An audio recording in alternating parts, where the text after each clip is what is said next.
Buonasera a tutti.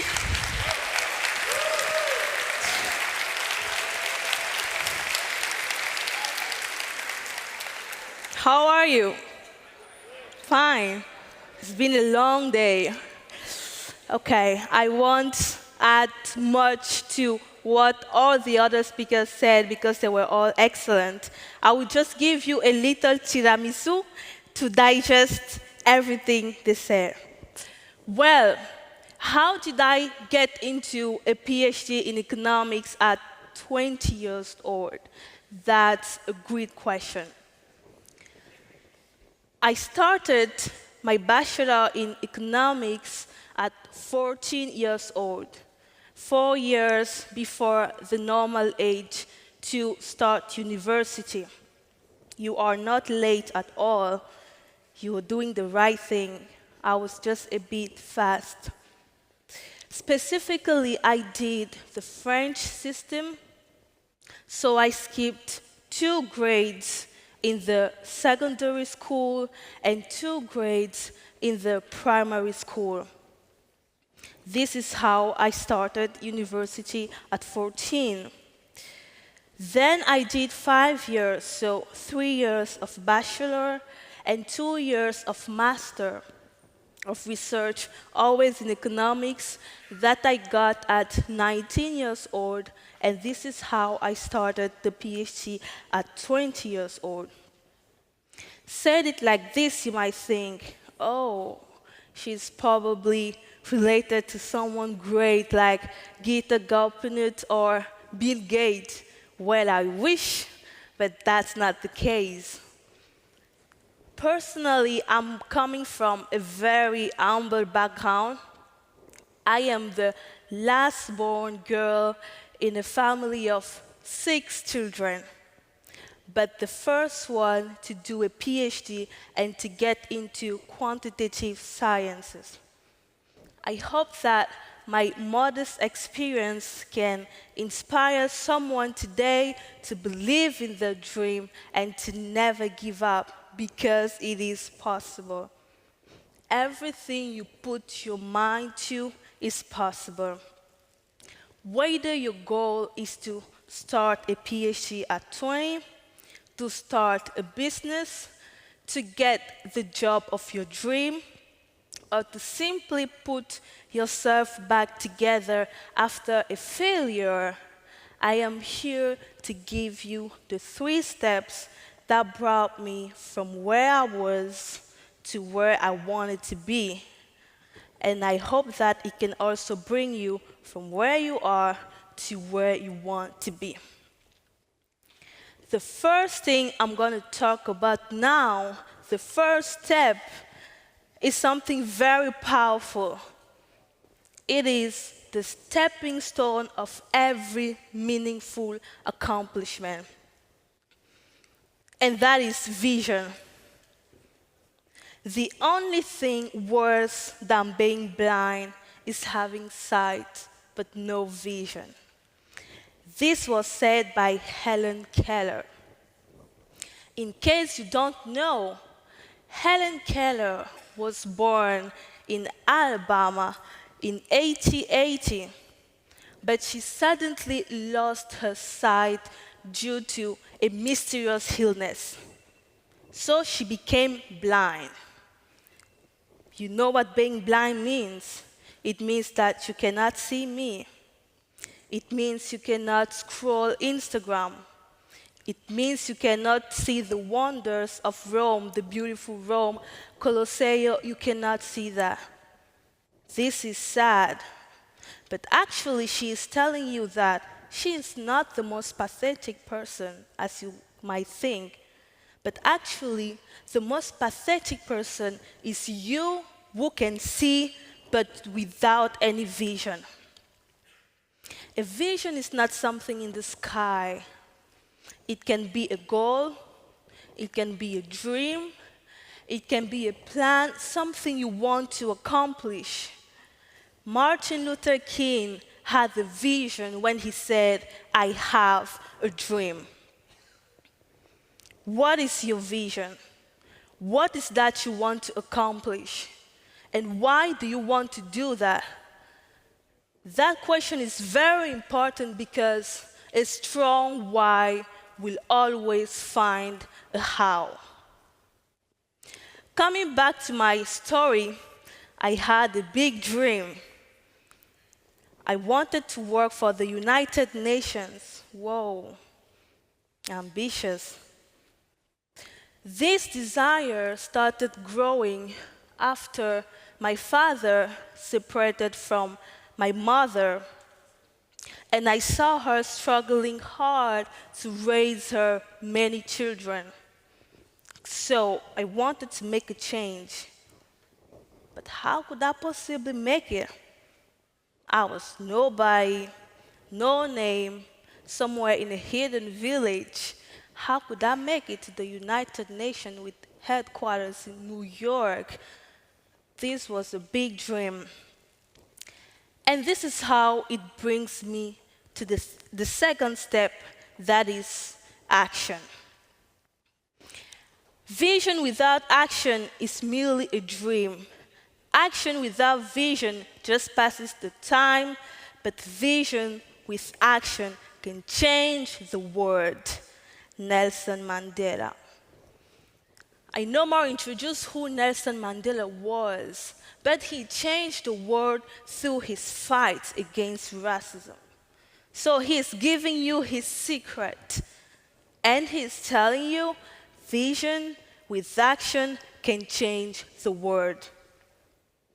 After having a vision, you need to take action. You need to target that goal. To reap, you need to sow. This is how it works. And if you sow mangoes, you can't expect potatoes. If you sow pineapple, you can't expect mangoes. You sow your mangoes, you reap your mangoes. There is a time for everything in life. A time to have fun, obviously.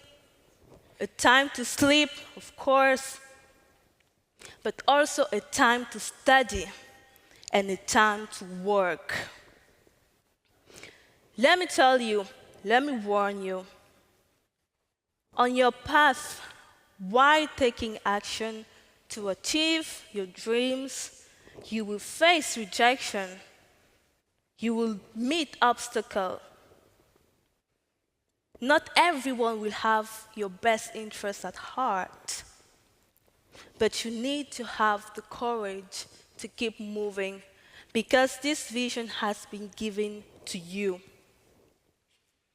Coming back to my story, after knowing that exactly I wanted to work for the United Nations, I took action. For example, I researched and checked the requirements, what I needed to get there. A degree in economics, learning 4 languages, Italiano compreso, going to conferences, talking about my project, applying, getting rejected, of course, then applying again and again until I make it. Combining vision and action, after many years, I finally got the job of my dream in the economics stream of the Food and Agriculture Organization of the United Nations here in Rome. This was a great accomplishment to finally achieve what I wanted since very young. And this was also published all over the screen in the headquarters as a success story. What was once a dream became a reality, and I even got some fans who took pictures close to my picture. If it was true for me, it can also be true for you. If you combine, you first set a clear goal, and then you take concrete action to that goal. Last but not least, the last point I would like to mention is kindness. Success is something you attract by the type of person you become. Jim Rohn. Kindness is not weakness, and kindness is not business. Why do I say that? If you do something for someone and you expect something in return, this is business. You are offering your services and you expect something back. But true kindness is I help you because you need help and I am in the position to help you. Punto. Basta. I am not expecting anything more. My academic path was a blessing. I am very grateful for that. But as everything in life, it also came with its burden. Because I was the youngest in almost all the grades I attended, I was most often victim of bullying by my older classmates since the very primary school. This left a lot of trauma, which reached their peak when I started my PhD in Europe, far from my family. There were times I felt alone, and to be honest, I still do, most of the times. As if it wasn't enough, I also faced a lot of peer pressure because I didn't do any of what my mates did. For example, I don't drink alcohol, I don't smoke cigarettes, and I got no tattoos. I respect that obviously, but I didn't do that. And all my friends did at least one of that. So, among them, I was different. There were people that were incredibly nice with me, and I'm very grateful for them. Shadi, you've been amazing. But there was also people that were very harsh with me and tried to force me into practices I didn't do and I don't do.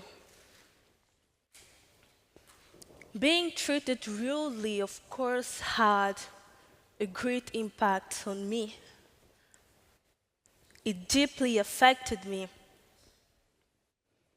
I was traumatized and scared, but I was very shy to talk about it.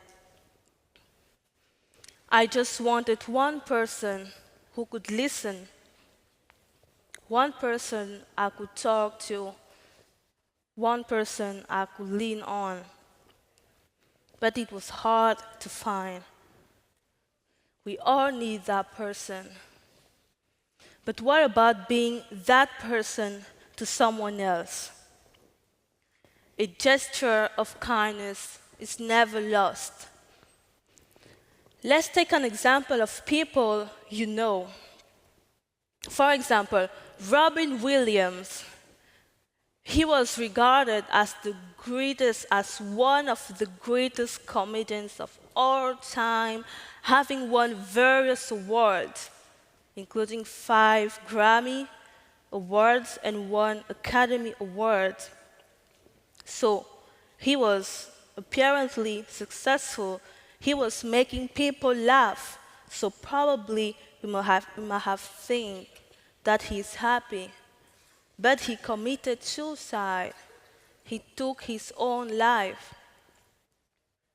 Let's take another example. Chelsea Christie. She was Miss USA 2019. Miss USA meaning the most beautiful woman in the United States of America. But she still committed suicide. She took her own life. Maybe it's your case. You might be victim of bullying. People might overlook or put you in a box because you are different. Don't know, maybe because of a health condition, your financial status, your belief, your body shape, or just because you are introverted and you don't feel like you belong. You might feel forced to give in order to fit in. I know the feeling. And this is why I'm here to tell you, embrace your uniqueness, because you can only make a difference by being different. As a conclusion of this beautiful talk and amazing moment with you, after you will make it to the stars by combining vision and action, please remember to be kind, because you never know what someone is going through. Thank you very much.